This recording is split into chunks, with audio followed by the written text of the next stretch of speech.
নমস্কার, কুকু চৈতালিতে সবাইকে স্বাগত। আজকে আমি আপনাদের সাথে ডাটা আলু পোস্তর রেসিপি শেয়ার করব। দুটো মিডিয়াম সাইজের আলু ছোট ছোট টুকরো করে নিয়েছি আর কড়াই সরষের তেল দিয়ে সেটা দিয়ে ভালো করে ভেজে নেব।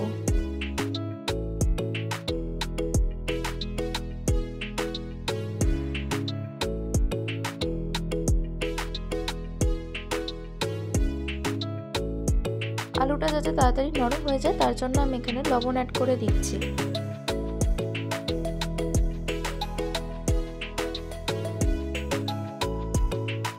ঢাকা দিয়ে খানিকক্ষণের জন্য ভেজে নেব।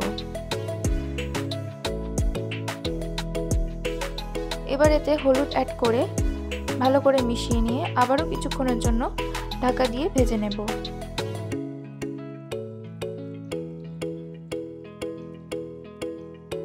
আলু ভালো করে ভাজা হয়ে গেলে এর মধ্যে ডাটাগুলো অ্যাড করে দিচ্ছি। আমি এখানে 4টে সজনে ডাটা নিয়েছিলাম। 4 থেকে 5 চা চামচ পোস্ত আর 2-3টে কাঁচা লঙ্কা ভালো করে পেস্ট করে নিয়েছিলাম, সেটা দিয়ে দিচ্ছি আর সামান্য পরিমাণে লঙ্কা গুঁড়ো দিয়ে ভালো করে মিশিয়ে নিচ্ছি। এবার এতে পরিমাণ মতো জল অ্যাড করে দিচ্ছি। 2টো চেরা কাঁচা লঙ্কা দিয়ে দিচ্ছি। লবণটা আমার একটু কম মনে হয়েছিল, তাই আমি পরে আবার অ্যাড করে ঢাকনা দিয়ে রান্না হতে দেব। 5 থেকে 7 মিনিট পর জল শুকিয়ে গেলে এর মধ্যে কাঁচা সরষের তেল ছড়িয়ে দেব। ভালো করে মিশিয়ে নিলেই রেডি ডাটা আলু পোস্ত।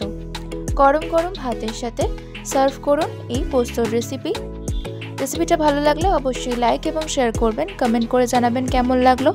আরও নতুন নতুন রেসিপি পাওয়ার জন্য কুক উইথ চৈতালি চ্যানেলটি অবশ্যই সাবস্ক্রাইব করে দেবেন।